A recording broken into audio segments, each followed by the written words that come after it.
چیر متل دی چې تر ما راشي ملک شي او چې تر تا درشمه ورک شي. یو میله لګېدلې وه چېرته یو 2 کسانو پکې اتفاقا یو بل سره جی خبرې اترې جوړې شوې او ګپ شپ یې جوړ شو. په دې یو کلي نږدې و دی بل ته یې وي یاره راځه صحیح ځان سره یې بوتلې دی میلمه کړی دی ده ته یې وي چې څنګه د کم کلي چې یاره د پلانکي کلي ما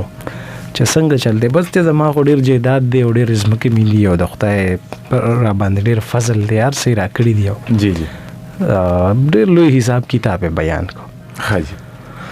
نو بس پخوا خو که د خیال کړی وصال صاحب یو بله کیسه به هم که نه میلمانه چې به رالل نو ډېرې شپې به خلکو کولې. او جی او بالکل. نو بس یار به 3-4 شپې 15 شپې وکړي او د پوره ډېر خاطر او چرګ خو پخوا ډېره خبره وه بالکل. او خاص نو چې ته به نو ده ته به یې وي یاره ته هم چېرته راچکر شه خو ده خو په 4-15 ورځې کې ده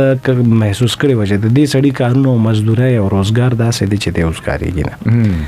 بیا بس وخت پس راغې بس گیر پیر او جانګې ډېر هغه کار یې شروع کړو. دې سړي اخره کې یو ورځ ووایي چې یاره دومره کارونو کې بوخت دی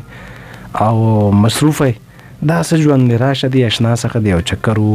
هر وخت یې درته وایي. زه ځای به یې وویني او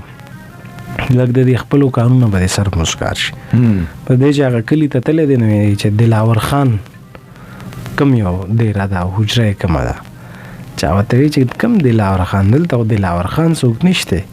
ده ورته نه نقش و زړه یې ستړی کړی دی وایي ښه دلاور یې یادی نو هغه ورته وایي ښه وایي دغه به یې بس وایي نو چې بوتلې دی وایي دا یې کور دی نو بس یو کنډمه غونته دروازه و یو روان وژاړ کنډر کور دی وایي چې یاره خاني خو څه برباده راته ښکاري غولو والې ده لوټلې ده دغه سړي ته وایي یاره ورشه اوس دا سړی راله چېرته پیدا که هغه ورپسې تللی دی چې راشه دلاوریه میلمه دې راغلی دی پلاني کنه دی چې خدایه پاکه اوس بس کوم ده ورته بس ته ځه او زه درلم بس هغه چې راغلی دی وی راځي په دې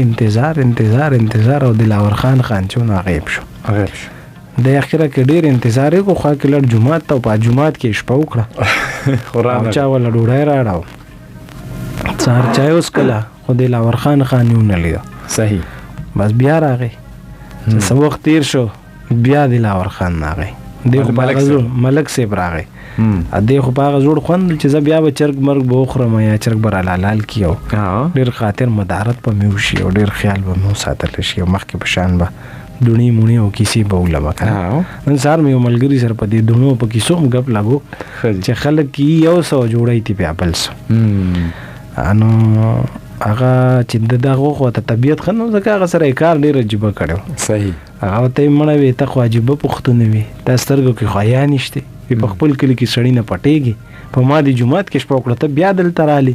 وی یاره زما کار او دا دی هغه دی بس دا یې داسې چې تر ما راشي